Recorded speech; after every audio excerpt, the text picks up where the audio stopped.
익스텐션에 보면 V-Ray라고 하는 항목이 있습니다. 여러분들 컴퓨터에 전부 다 설치가 되어 있을 거고요.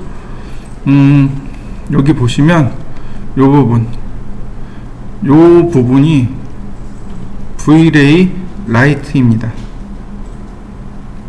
자, 여러분들 화면에서 한번 찾아보시죠. 요만큼이 V-Ray 라이트입니다.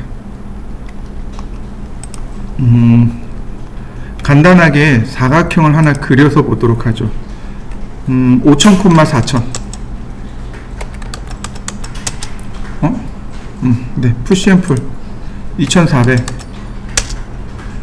그 다음에 여기 구멍 뚫고, 자, 그림자 켜주면 네, 실내 공간이 만들어지죠. 자, 적당히 창문도 한번 내보죠. 자, 이렇게요. 그러면 이렇게 실내 공간이 만들어지는 걸 확인할 수 있습니다. 이제 계속해서 이렇게 생긴 걸 계속 쓸 겁니다. 4000에 5000 또는 5000에 4000. 자, 트리플 클릭, 메이크 그룹. 자, 그룹을 걸어봅니다. V-Ray 조명 중에서 제일 첫 번째 조명은 선라이트입니다. 태양광이요. 일반적으로 우리가 여기서 태양광을 조절을 했었습니다. UTC 플러스 9이었죠. 그죠? 그리고 그림자, 시간, 날짜 이렇게 조절을 했었습니다. 자, 근데 어디서 조절하냐면 앞으로 여기 당구공을 계속 킬 겁니다.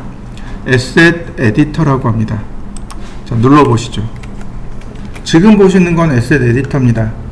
여기 첫 번째 축구공 보이시죠? 얘가 재질입니다. 얘가 재질이에요. 그리고 중간으로 이렇게 내리면 좌우로 화살표 있죠. 오른쪽 화살표, 왼쪽 화살표. 이 왼쪽 화살표는 재질 매티리얼 라이브러리라고 합니다. V-Ray 매티리얼 라이브러리고요. 이쪽에 있는 내용들이 V-Ray 재질 에디터입니다. 재질 에디터, 그 다음 라이브러리. 이렇게 양쪽으로 화살표를 눌러서 열 수 있습니다. 자, 보통 왼쪽에 있는 건 이렇게 닫아두는 경우들이 많아요. 그리고 두 번째 탭, 전구 그림 있죠. 얘가 V-Ray 조명입니다.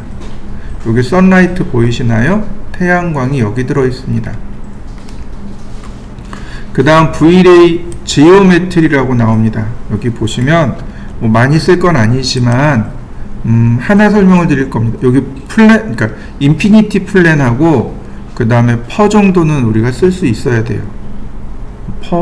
아니요, 퍼는 쓰면 안 돼요. 컴퓨터가 감당을 못합니다. 아무리 좋은 컴퓨터 갖다 놔도 퍼는 감당이 안 돼요. 그래도 방법은 알고 있어야 되겠고요. 자, 그 다음에 여긴 재질이니까 넘어가고, 자, 얘가 재질입니다. 얘가 매티리얼 에디터고, 그 다음에 얘 매티리얼 아니지, 텍스처 질감이고, 그 다음에 여기 기어 그림 있죠. 얘가 렌더 셋업입니다. 얘가 렌더 셋업인데 일단 얘부터 설명을 하죠. 렌더 셋업인데 기본을 얘부터 설명을 할 겁니다. 첫 번째 여기 보시면 엔진이라고 보이죠. 렌더링 엔진이 필요합니다. 우리가 지금 모델링을 합니다. 그죠? 모델링을 하고 그 모델링 데이터를 실사처럼 표현하는 거, 요걸 렌더링이라고 해요. 근데 렌더링 엔진이 세 가지가 있습니다. CPU가 있고, 그 다음 RTX가 있고, 그 da음에 CPU와 RTX를 합친 CUDA가 있고, 이렇게 세 가지가 있습니다. 여기 왼쪽에, 오른쪽에 보면 점 3개 화살표 있죠. 얘 누르면 CPU 인텔 코어라고 되어 있죠. CPU 렌더링입니다. 얘가 CPU 렌더링이에요. 비활성돼 있죠. 그 다음에 RTX가 뭐냐면은 여기 엔비디아 지포스 RTX 2060이라고 되어 있죠. 이거 그래픽 카드 GPU로 렌더링 한다는 얘기입니다. GPU 다 들어보셨죠? 요즘 AI 때문에 그래픽 카드가 난리 났죠? 그래픽 카드, 그러니까 그래픽 연산 장치를 GPU라고 해요. 그 GPU로 렌더링 합니다가 RTX입니다. GPU 렌더링이고, CUDA는 결국은 뭐예요? CPU하고 GPU하고 동시에 렌더링을 합니다. 라는 뜻입니다. 그러면 누가 제일 빨라요? 얘가 제일 빠르겠죠. CPU 렌더링을 저는 써요. 왜냐면 이 RTX가 들어가면 안 나오는 게 하나 있습니다. 옵션 하나가 비활성돼요. 그것 때문에 저는 CPU를 씁니다. 요거는 사람마다 사용하는 방법이 다릅니다. 그것만 기억하시면 되겠고, 그 다음에 프로그레시브가 활성되어 있습니다. 요거 뭐라고 부르냐면 순차 렌더라고 합니다. 예를 들어서 광원 계산하고, 오브젝트 계산하고, 조도 계산하고, 그림자 계산하고, 재질 계산하고, 이런 식으로 순차적으로 계산해 오는 걸 프로그레시브 렌더라고 합니다. 얘를 끌 겁니다. 얘를 끄면 요 오른쪽에 버켓 사이즈라는 게 활성화되는데 버켓 렌더가 실행이 됩니다.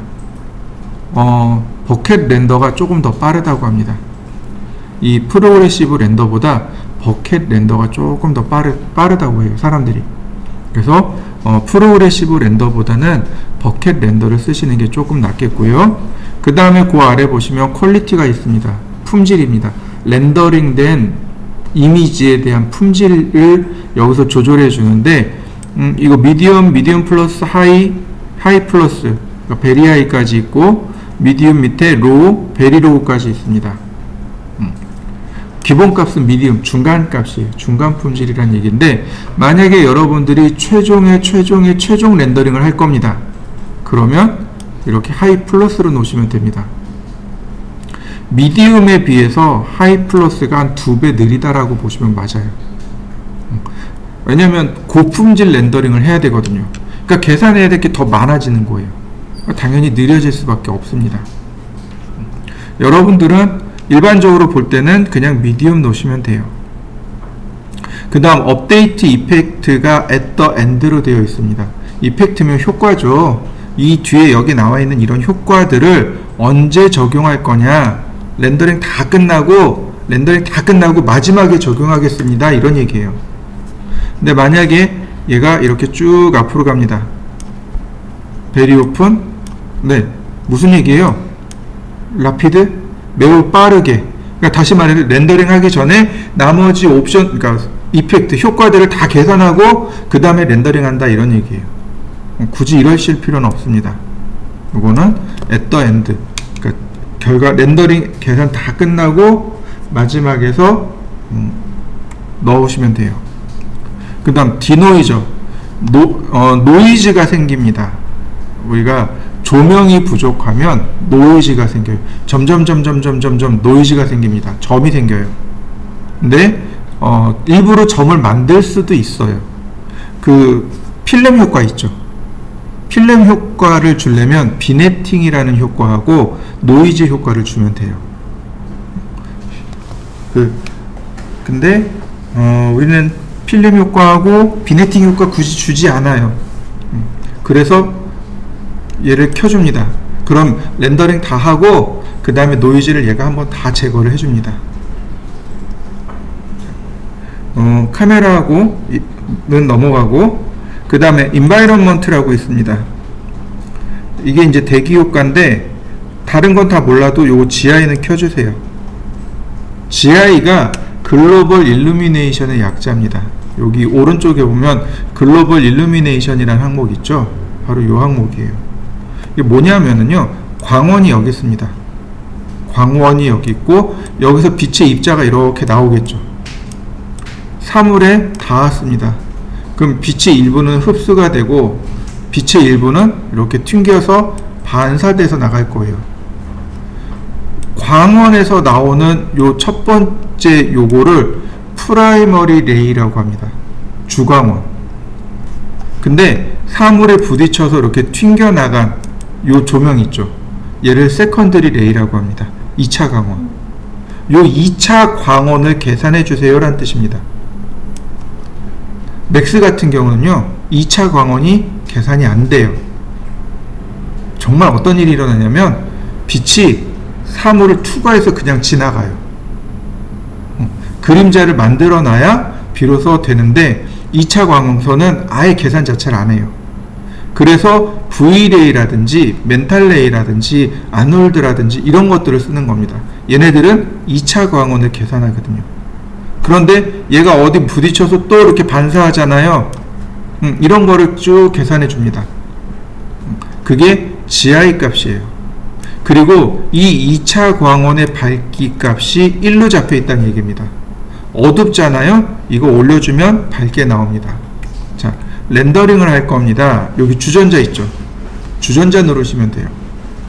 그 인류 최초의 모델링이 있습니다. 인류가 최초로 3D 모델링 데이터를 만든 게 티팟 그 주전자예요. 주전자.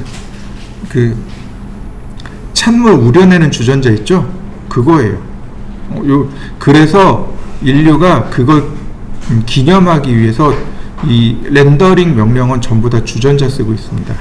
그래서 이 주전자를 누르시면 이렇게 렌더링을 해줍니다. 여러분들도 한번 해보시죠. 자, 저는 렌더링을 했더니 이렇게 깜깜하게 나옵니다. 확대해 놓고 보면 잘 안 보이네요. 디노이즈 켜놔가지고. 자, 여기는 GI 값을 제가 50까지 늘려 보겠습니다. 다시 렌더링. 렌더링을 할 때 이렇게 주전자에 화살표 있는 렌더링은 인터랙티브 렌더링이라고 합니다. 얘 쓰시면 안 돼요.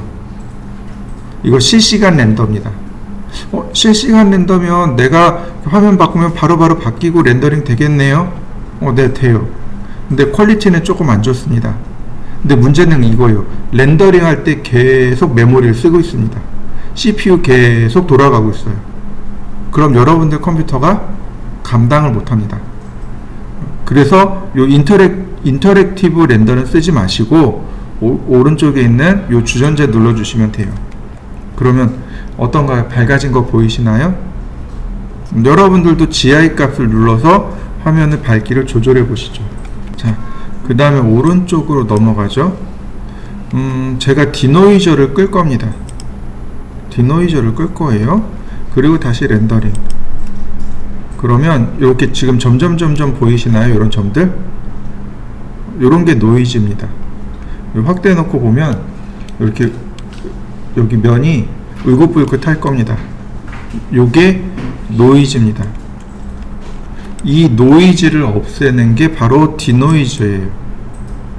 근데 요거로도 없앨 수 있습니다. 노이즈 리밋이 0.04로 돼 있잖아요.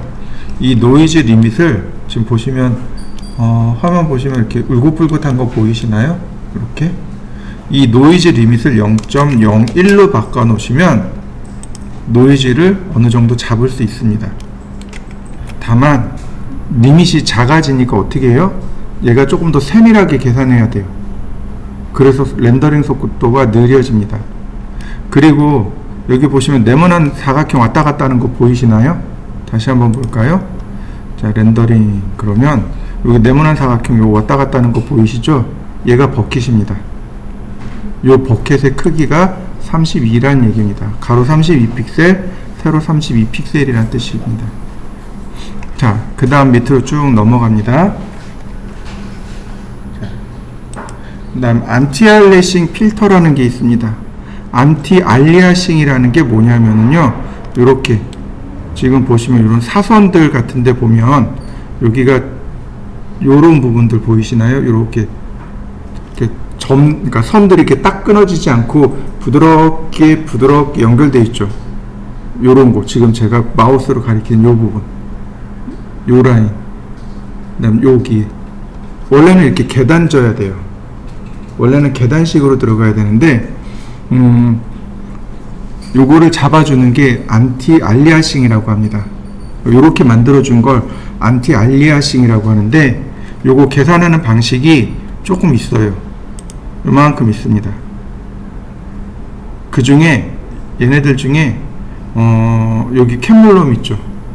얘가 가장 경계를 선명하게 계산해 줍니다. 그래서 캔물롬으로 놓고 렌더링 하게 되면 경계가 많이 선명하게 나오게 돼요. 그 다음에 여기 글로벌 일루미네이션이라는 항목이 있습니다. 여기 눌러보시면 여기 프라이머리 레이하고 세컨더리 레이라는 항목이 나옵니다. 아까 설명드렸듯이 프라이머리 레이, 즉 광원에서 나온 조명, 세컨더리 레이는 그 프라이머리 레이가 어딘가에 부딪혀서 튕겨나간 조명. 이때 계산하는 방식이 이리디언스 맵, 브라우트 포스, 라이트 캐시, 이렇게 총 3가지 방식이 있습니다. 차이점은 이래요. 이리디언스 맵은 먼저 렌더링을 먼저 합니다. 먼저 렌더링 쭉 하고 그 다음에 광원을 찾아요. 광원을 찾고 삼각함수로 조도를 다시 계산해 줍니다. 요게 이리디언스 맵입니다. 일단 쭉 렌더링 해요. 쭉 렌더링 합니다. 밝기 찾아가지고 쭉 렌더링 해요. 그 다음에 다시 광원을 찾아가지고 정교하게 다시 보정해 주는 겁니다. 그게 이리디언스 맵입니다. 근데 브라우트 포스는요, 그게 아니에요. 애초에 광원을 찾아서 계산부터 합니다. 조도를 다 계산해 줘요. 그게 브라우트 포스입니다. 여기는 조도 얼마, 저긴 조도 얼마, 저기 조도 얼마. 그러니까 렌더링 할 때 이거 반영해야 돼, 이렇게 간섭하는 겁니다. 이게 브라우트 포스예요. 그럼 이리디언스 맵하고 브라우트 포스하고 비교하면 누가 렌더링 속도가 빠를까요? 네, 이리디언스 맵이 빨라요. 근데 정교하면요, 퀄리티는요, 네, 브라우트 포스가 더 좋습니다. 내가 렌더링 속도보다는 퀄리티를 따져야 돼요. 그럼 브라우트 포스를 쓰시면 돼요. 나는 퀄리티보다는 좀 렌더링을 빨리 해야 돼. 그럼 이리디언스 맵을 쓰시면 됩니다. 라이트 캐시가 가장 현실감 있는, 가장 사실감 있는 조명이 바로 라이트 캐시입니다. 실제로 태양이나 이런 데서 조명이 나와요. 광원이 나옵니다. 그럼 이 광원이 에너지를 가지고 있어요. 그래서 사물에 딱 부딪힐 때 에너지가 이렇게 쫙 퍼졌다가 사라지게 돼요. 이 에너지를 우리는 빛으로 느끼게 되는 거죠. 라이트 캐시는 그렇게 계산합니다. 광원이 지닌 입자를 이렇게 오브젝트랑 부딪혔을 때 그때 이렇게 쭉 퍼지는 광원, 이걸 계산해요. 근데 문제는 뭐냐면 입자가 많아야 돼요. 그죠? 입자가 작으면 어떻게 돼요? 부딪혔어요. 원이 나오죠. 원이 이렇게 둥글둥글하게 나와요. 그러니까 적어도 라이트 캐시를 제대로 쓰려면 입자의 개수가 많아야 됩니다. 렌더링 속도가 많이 느려요. 그래서 라이트 캐시는 세컨드리로만 씁니다. 그 프라이머리에는 이리디언스 맵이나 브라우트 포스를 돌아가면서 쓰시면 돼요. 자, 요렇게 여기까지가 기본값입니다. 렌더링 뭐로 할지, 프로그레시브 끄시고 퀄리티는 미디엄, 그 다음 디노이저 켜고 GI 값 켜고 그 다음에 쭉 내려와서 필터 정리해주고 그 다음 글로벌 일루미네이션 값 체크해주고, 그래야 기본 렌더링할 기본 옵션을 체크하는 겁니다. 여기에서 이제 플러스 마이너스가 들어가게 돼요. 자, 그러면 다시 이제 조명으로 넘어갑니다. 자, 우리가 써야 될 선라이트입니다. 태양광이죠. 자, 여기 태양광입니다. 지금 여기 1이라고 되어 있죠. 이 태양광의 밝기입니다. 근데 중요한 건 얘 안 건드려요. 이 밝기 값을 안 바꿉니다. 그럼 뭘로 조절하냐면 카메라예요. 카메라에서 밝기 값을 조절하시면 됩니다. 이 조명의 밝기를 자꾸 바꿔버릇하면은요, 나중에 헷갈립니다. 어느 정도 밝기를 해야 될지 감을 못 잡아요. 그래서 가급적이면 저 밝기 값은 건들지 마세요. 저 밝기 값은 건들지 말고 나중에 제가 카메라를 설명할 건데 그 카메라의 밝기로 조절을 하시면 됩니다. 자, 오른쪽으로 가죠. 여기 보시면 파라미터가 있습니다. 그리고 커스텀 오리엔테이션이 있습니다.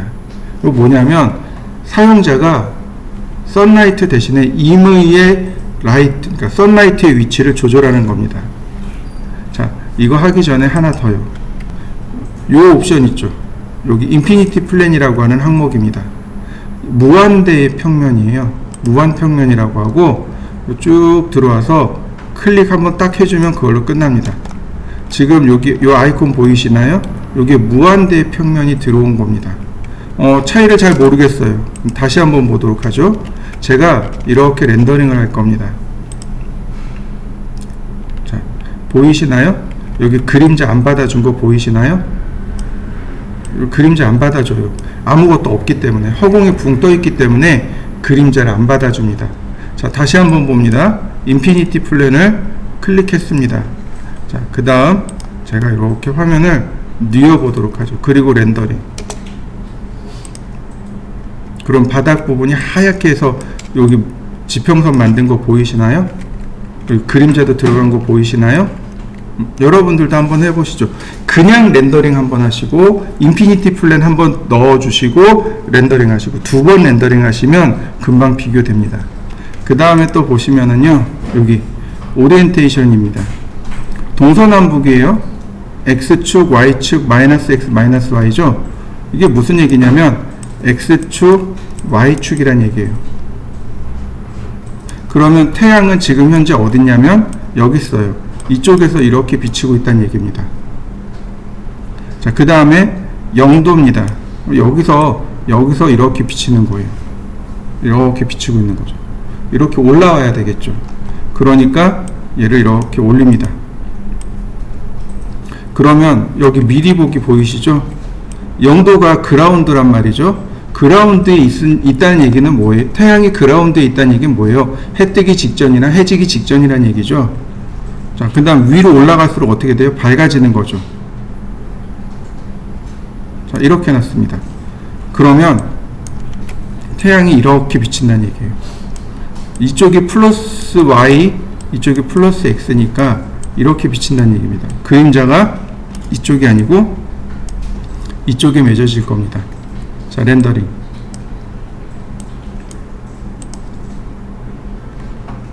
자, 그림자가 이쪽으로 오는 걸 확인할 수 있습니다. 많이 밝군요. 자, 그림자 방향 바뀐 거 보이시나요? 다시 볼까요? 조금만 더 낮춰볼까요? 자, 그림자가 이쪽으로 온 거죠. 많이 밝아요.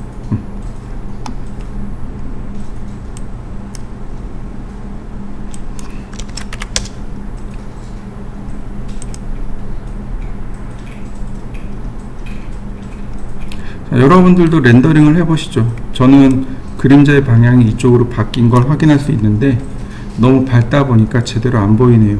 자, 한번 해보시죠. 자, 그 다음 조명을 보면, 자, 선라이트죠. 자, 그 다음 요거 끄고요. 그 다음에 넘어가면 컬러 앤 인텐시티라고 나옵니다. 컬러는 조명의 색상입니다. 태양광의 색상이요. 태양이 색상이 있던가요? 없어요. 그냥 흰색 그대로 쓰시면 돼요. 그 다음에 인텐서티 멀티플러. 자, 인텐서티 멀티플러. 인텐서티라는 단어가 밝기란 뜻입니다. 태양의 밝기예요. 이 값은 올리지 않습니다. 이 값 쓰지 않아요. 그냥 1로 그대로 놓고 쓰시면 돼요. 자, 사이즈 멀티플러가 뭐냐면 그림자의 농도입니다. 자, 보시죠. 자, 다시 보시면, 자, 그림자 부분을 한번 보자고요. 특히 이 부분. 여기는 오브젝트, 사물과 많이 가깝고 여기는 사물에서 멀리 떨어져 있는 부분이죠. 그럼 어떤가요? 사물에서 가까운 부분은 그림자가 뚜렷하고 사물에서 멀리 떨어져 있는 그림자는 흐릿하죠. 자, 렌더링을 걸어보죠. 그럼 일반적으로는 이렇게 나와요. 그림자 많이 뚜렷한 거 보이시나요? 이게 일반적인 형태입니다. 여기 보시면, 자, 화면을 보시면 이렇게. 자, 지금 거의 여기는 뚜렷하죠. 근데 뒤로 갈수록 어떻게 되나요? 흐릿해지는 거 보이시나요? 바로 여기에 사이즈 멀티플러입니다. 자, 제가 조금 더 세게 줘보도록 하죠. 사이즈 멀티플러를 10으로 줬습니다.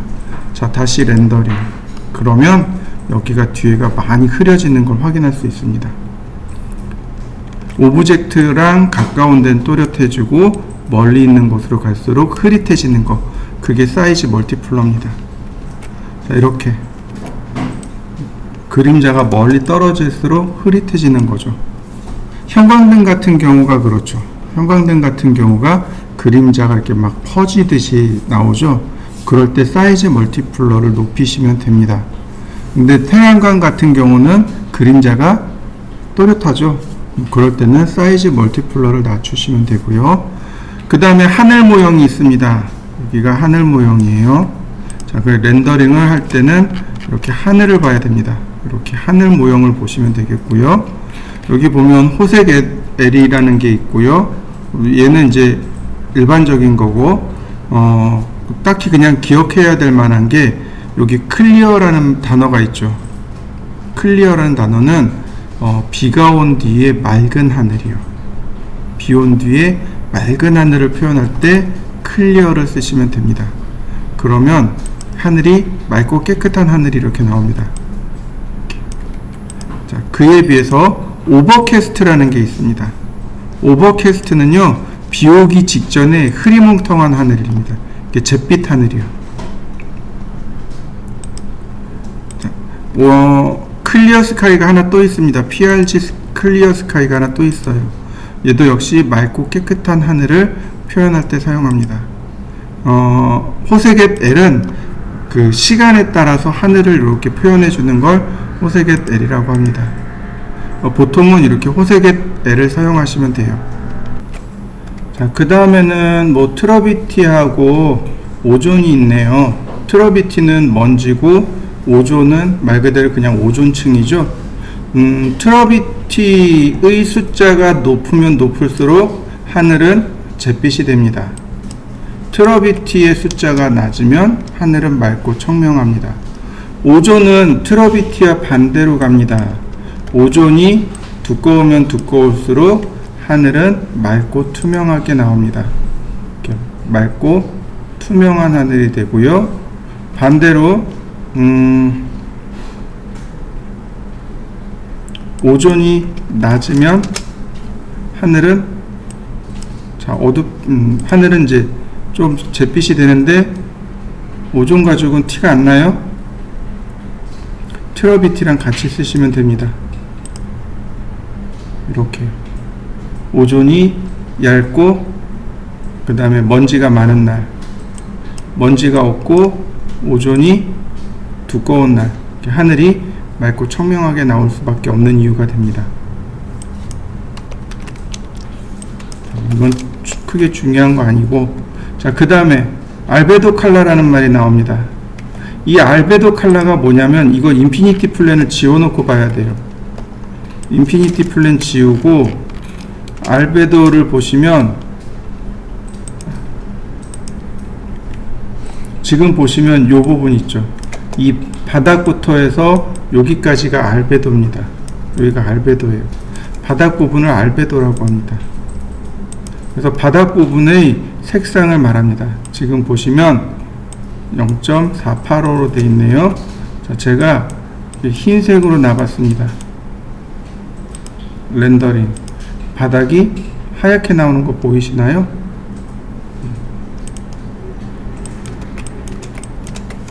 자, 다시 볼까요? 회색으로 다시 바꿔봤습니다. 바닥이 회색으로 나오는 거 보이시죠? 그 다음 블렌드 앵글. 블렌드 앵글은 바로 여기에요. 여기 지금 색상이 혼합되고 있는 부분 있죠. 이게 블렌드 앵글입니다. 블렌드 앵글을 0으로 주면 혼합이 안 돼요. 그래서 딱 일자로 나옵니다. 이렇게 일자로 나와요. 블렌드 앵글 값을 주게 되면 경계가 안개가 낀 듯이 이렇게 흐릿하게 나오게 됩니다. 그 다음 호리젠 옵셋 숫자를 주면 이렇게 밑으로 내려갑니다. 밑으로 내려가고 숫자를 빼면 위로 올라갑니다. 자, 하나씩 렌더링 해 보시죠. 자, 그 다음에 클라우드요. 지금 하늘을 보면 구름이 한 점 없죠. 여기 클라우드를 체크해 놓으면 이렇게 구름을 자동으로 쭉 만들어 줍니다. 구름이 자동으로 들어가니까 조금 더 현실감 있는 하늘 모습이 나오게 됩니다. 덴서티 농도, 구름의 농도 0.5인데 조금 더 진하게 해볼까요? 구름이 농도가 진해졌네요. 꼭 비올 것처럼 우중충하네요. 자, 농도를 낮춰봤습니다. 그랬더니 하늘이 맑은 하늘이 됐네요. 나머지는 여러분들이 한 번씩 눌러보시죠. 특별한 내용은 없습니다. 버라이어스죠? 다양하게. 구름의 모습이 적당히 다양하게. 그 다음에 뭐 둘레로 들어가는 거, 그 다음에 구름의 높이, 구름의 두께 뭐 이런 내용들이 있습니다. 별로 중요한 건 아니니까 한 번씩 렌더링 해보시면 되겠고, 시간 날 때 한번 해보세요. 자, 그 다음에 옵션으로 넘어갑니다. 자, 보시면 인비저블이라는 항목이 있네요. 제가 그림자를 좀 맞춰볼 겁니다. 태양이랑 시간을 맞출 거예요. 자, 시간을 6시 30분으로 맞출 겁니다. 7월. 자, 그러면 6시 30분이면 7, 8월 달 6시 30분이면 해가 지기 전입니다. 지금 이렇게 있으니까 해가 여기 어디 있을 거예요. 렌더링. 그럼 여기 태양 여기 있는 거 보이시나요? 태양이 여기 있습니다. 태양 보이시죠? 네. 인비저블 감추기예요. 그러면 여기 태양이 감춰집니다. 태양 보이고 감추고. 특별히 어려운 거 없죠? 그 다음 섀도우, 그림자입니다. 당연히 그림자 만들어야 되겠죠. 그러니까 그림자는 체크해 주셔야 됩니다. 여기 보시면 디퓨즈, 서피큘라, 앰모스피어릭 섀도우 이렇게 나와 있는데, 디퓨즈라는 게 뭐냐면 일반적으로 사물이 지닌 기본 색상, 이걸 디퓨즈라고 합니다. 사물이 지닌 가장 기본적인 색상을 디퓨즈라고 하는데, 여기 읽어보면 이펙트 디퓨즈라고 되어 있잖아요. 그러니까 일반적인 색상에, 그러니까 일반적인 사물에 적용하겠습니까? 라고 물어보는 겁니다. 당연히 적용해야죠. 서피큘라는요, 하이라이트 효과입니다. 어떤 물체에 빛이 닿으면 이렇게 하이라이트 효과가 일어나요. 그 하이라이트 효과 만들 거냐 말 거냐 그 얘기예요. 당연히 만들어야죠. 앰모스피어릭이 뭐냐면 안개 효과입니다. 안개 효과 만들 거냐 말 거냐 그러면 당연히 안개 효과에도 적용을 줘야 되고요. 앰모스피어릭 섀도우, 즉 안개 효과의 그림자입니다. 안개 그림자를 만들 거냐 말 거냐 이제 그 얘기인 거죠. 다 여긴 그냥 두시면 돼요. 커스틱은 굴절 효과입니다. 빛의 반사 효과, 굴절 효과니까 넘어가셔도 좋습니다. 자, 요렇게가 선라이트에 있습니다. 자, 그 다음 렉탱귤러 라이트를 한번 그려보도록 하죠. 렉탱귤러 라이트는요, 이렇게 바닥에서 이렇게 그리시면 됩니다. 지금 보시는 요 사각형이 렉탱귤러 라이트입니다. 중요한 건 이 화살표 방향이에요. 빛이 이렇게 위로 올라가고 있습니다. 로테이트 시켜 주셔야 돼요. 빛이 아래로 내려와야죠. 1.0도, 아이고, 1.0도 180도. 그 다음 적당한 높이로 이동. 렌더링 하시면 이렇게 사각형 모양의 조명이 만들어진 걸 확인할 수 있습니다. 옵션이 다 똑같아요.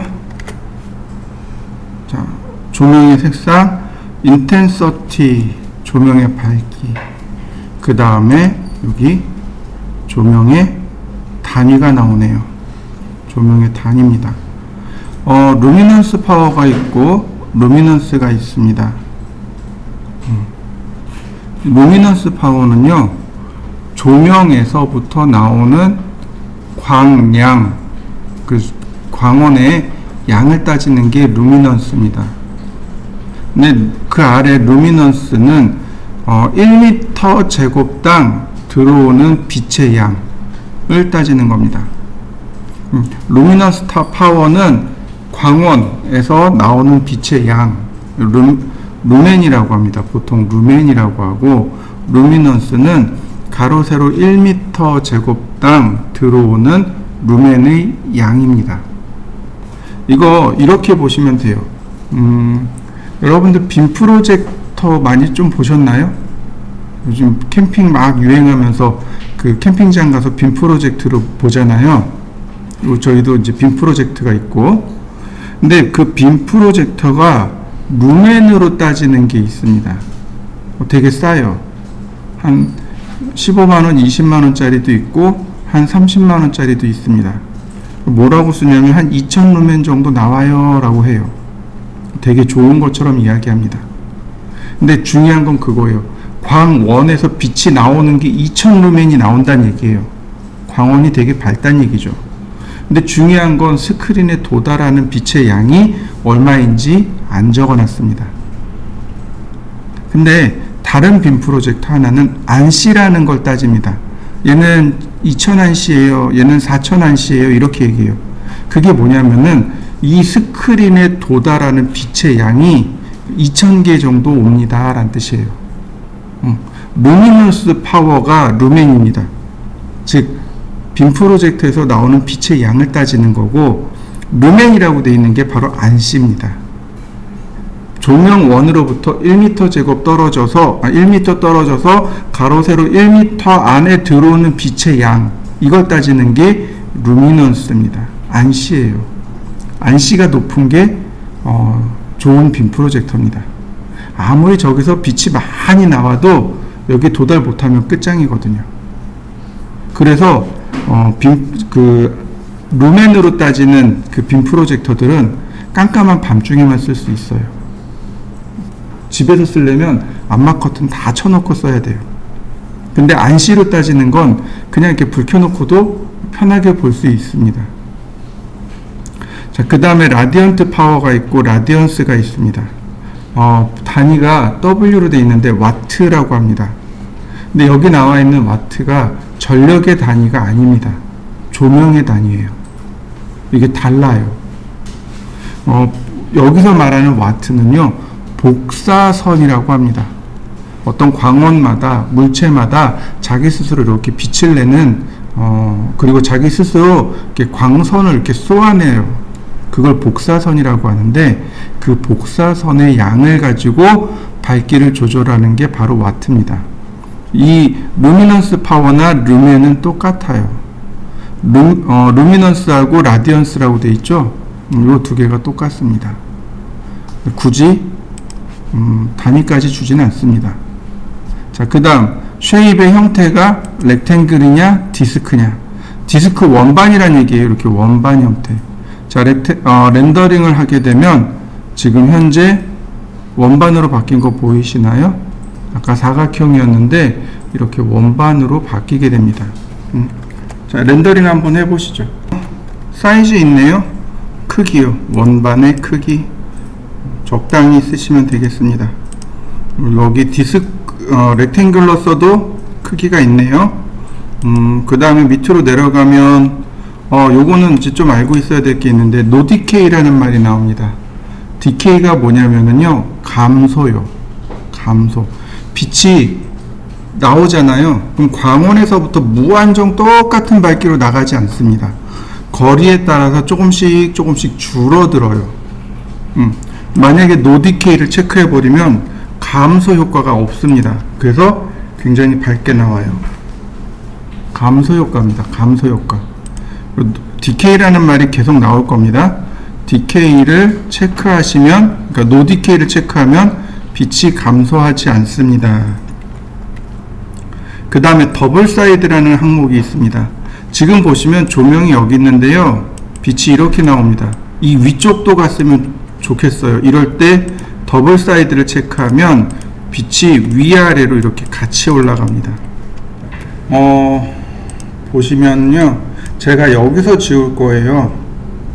선택하고 지웠습니다. 그럼 여기 그대로 남아 있습니다. 데이터가 그대로 남아있는 걸 확인할 수 있어요. 근데 여기서 지우셔야 돼요. 선택하고 딜리트. 같이 사라지는 거 보이시나요? 자, 한번 지워 보시죠. 이번엔 다른 거예요. 이제 옵션 다 똑같아요. 여기 스피어 라이트입니다. 구슬 모양의 조명을 스피어 라이트라고 합니다. 구슬 모양의 조명. 이렇게 구슬처럼 생겼죠? 옵션도 보면 인텐서티, 단위, 사이즈, 인비저블, 노디케이, 섀도우 뭐 다 똑같아요. 옵션은 이제 다 똑같습니다. 렌더링만 한 번씩 해보시면 돼요. 이렇게 구슬 모양의 조명, 이게 스피어 라이트입니다. 자, 그 다음에 이제 보시면 이렇게 스포트 라이트가 나옵니다. 스포트 라이트는요, 이렇게 딱 클릭하면은요, 그 자리에 이렇게 스포트 라이트가 하나 만들어져요.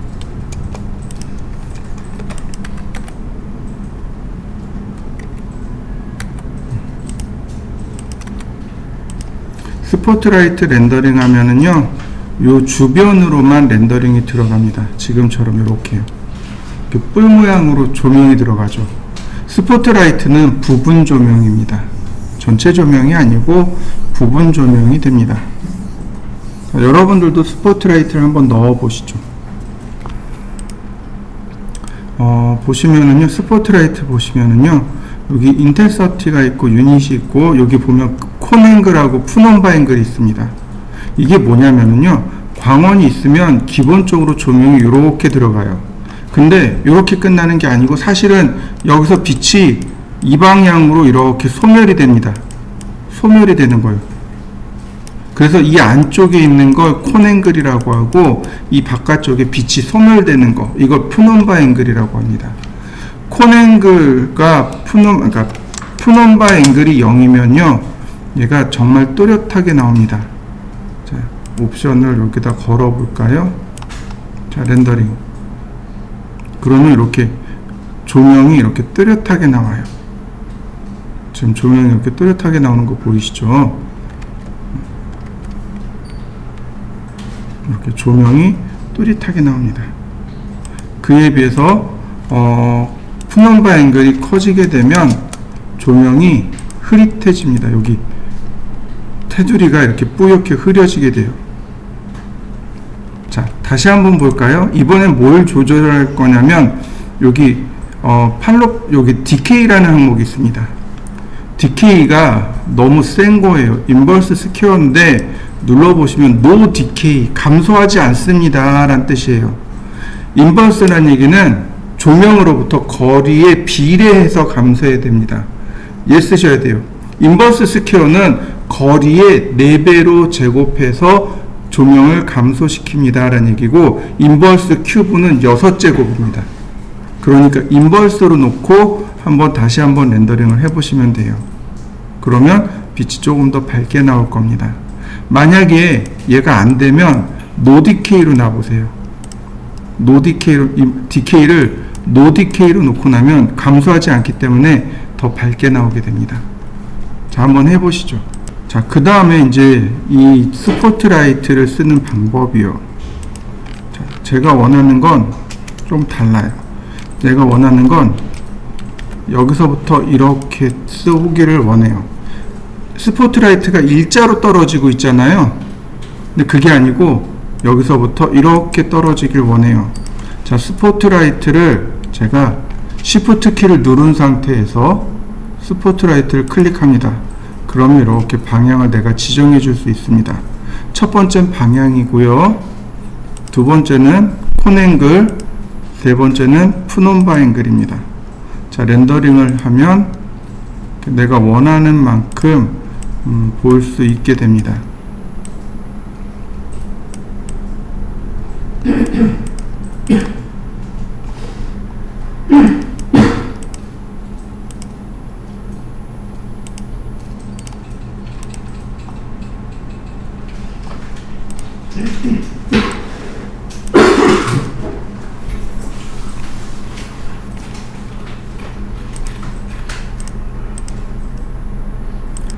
자, 그 다음에 또 보시면은요,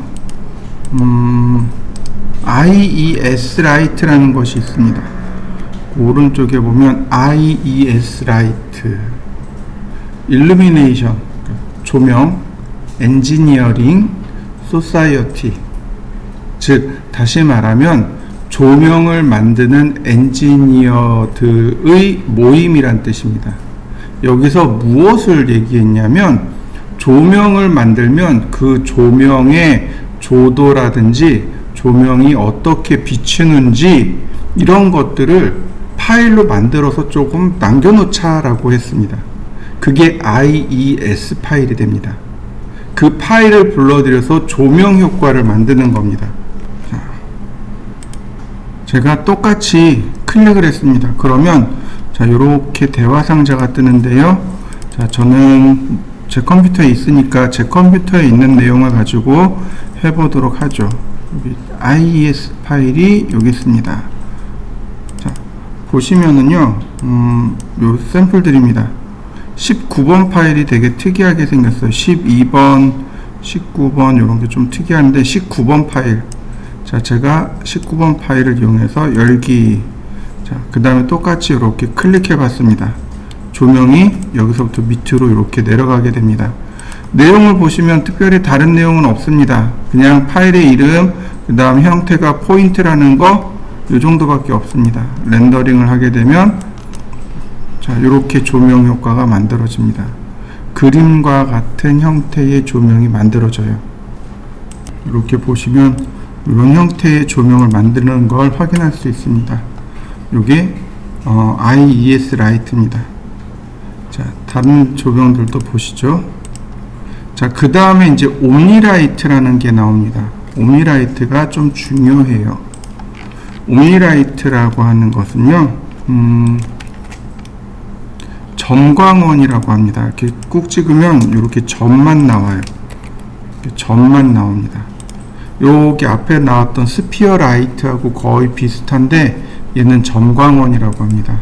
렌더링을 하게 되면 이 점을 기준으로 해서 조명이 쭉 뻗어나가는 걸 말합니다.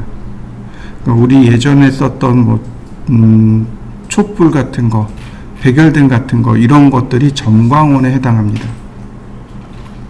옴니라이트는 형태가 없습니다. 형태가 없어요. 그래서 아무것도 안 나오는 게 정상입니다. 자, 옴니라이트를 보시면 똑같습니다. 뭐 디케이가 있네요. 디케이 값을 인버스로 놔주시면 좋겠습니다. 그러면 조금 더 밝게 만들어질 겁니다. 그 다음에 이제 돔라이트가 나오네요. 자, 돔라이트요. 돔라이트는요, 태양광을 대신한 조명이 돔라이트입니다. 자, 이렇게요. 한번 꾹 클릭하시면 이렇게 원형이 나옵니다. 이게 조명이에요. 근데 이 돔라이트는 언제 사용하냐면 투시도요. 건물 외관에 투시도를 살 때 선라이트 대신에 돔라이트를 사용하게 됩니다. 자, 지금 제가 시간대를 밤 1시 30분으로 바꿔놨습니다. 자, 렌더링을 하게 되면은요, 자, 이렇게 나옵니다. 보시면 여기 화살표 방향 보이시나요? 이 화살표 방향이 태양이 있는 방향입니다. 그러니까 이쪽을 바라보고 있죠? 그러니까 태양이 이쪽에 있다는 얘기입니다. 그래서 빛이 이렇게 오는 겁니다. 자, 이해되시죠? 자, 한번 해보시죠. 자, 그 옵션을 보면은 돔라이트가 있고요. 여기 선라이트가 있습니다. 선라이트는 0으로 고쳐주고요. 그럼 태양광이 없다는 얘기죠. 얘 오후로 바꿔줬고요. 다시 렌더링. 그러면 태양광이 없기 때문에 조명이 이제 이렇게 내려오게 됩니다. 여전히 똑같네요. 그죠? 자, 그 다음 돔라이트를 보시면은요, 여기 이제 인텐서티, 조명의 밝기, 형태, 구슬 형태, 뭐 피넷돔, 가벼운 돔인데 이건 넘어가셔도 좋고요. 그 다음에 여기 유즈 트랜스폼 있죠. 얘를 체크해 주셔야 돼요. 그래야 그림자 방향이 올바르게 제대로 바뀌게 됩니다. 나머지는 특별한 옵션은 없습니다. 렌더링. 그러면 조명 만들어지게 됩니다. 제가 여기다가 이렇게 사각형을 그렸고요. 똑같이 사각형을 그렸고요. 옵셋을 조금 줬습니다.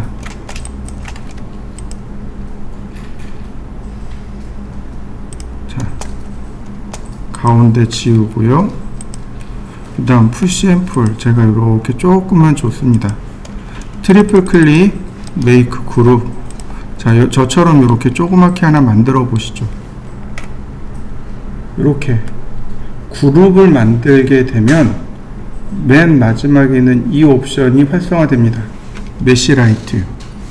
뭐냐면은요, 이 메시라이트는 오브젝트를 조명으로 만드는 명령어입니다. 이 메시라이트를 클릭해 버리면 이제 얘는 조명입니다. 렌더링을 주면 이렇게 주변에 조명처럼 효과가 나게 돼요. 아까 이 질문 들어왔던 간접 조명 같은 거 있잖아요. 이런 거에도 사용하실 수 있습니다. 또는 내가 스탠드라든지 이런 조명들을 썼을 때 조명의 역할을 주게 할 수도 있겠습니다.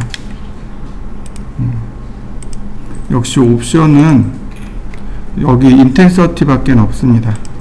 인텐서티하고 나머지는 특별한 내용은 없네요. 자, 한번 렌더링 해보시죠. 제가 이렇게 조그맣게 그렸습니다. 1000,1000 이렇게 조금만 그렸고요. 자, 트리플 클릭하고 메이크 그룹. 그러면은요, 여기 퍼가 활성됩니다. 퍼요, 퍼. 얘를 주면 여기에 퍼가 그려집니다. 자동으로 생성되고요. 자, 렌더링. 이렇게 잔디가 만들어져요. 퍼는 동물의 털을 퍼라고 하죠. 근데 펄을 길게 하면 사람의 머리카락이 돼요. 짧게 하면 이렇게 저기 재질과 같이 주면 잔디가 들어간 것처럼 보이게 되는데, 문제는 뭐냐면은요, 렌더링이, 그러니까 면적이 넓어지면 렌더링이 안 돼요. 지금 여기 나와 있는 이 잔디 하나하나 있잖아요. 이걸 다 모델링하고 조명과 조도까지 다 계산한 겁니다. 이게 1m에 1m짜리예요. 근데 이게 더 넓어지면 셈이 안 되는 거죠. 렌더링 자체가 엄청 느려집니다. 그래서 이렇게 조그만 영역에만 잠깐 넣어 보시면 돼요.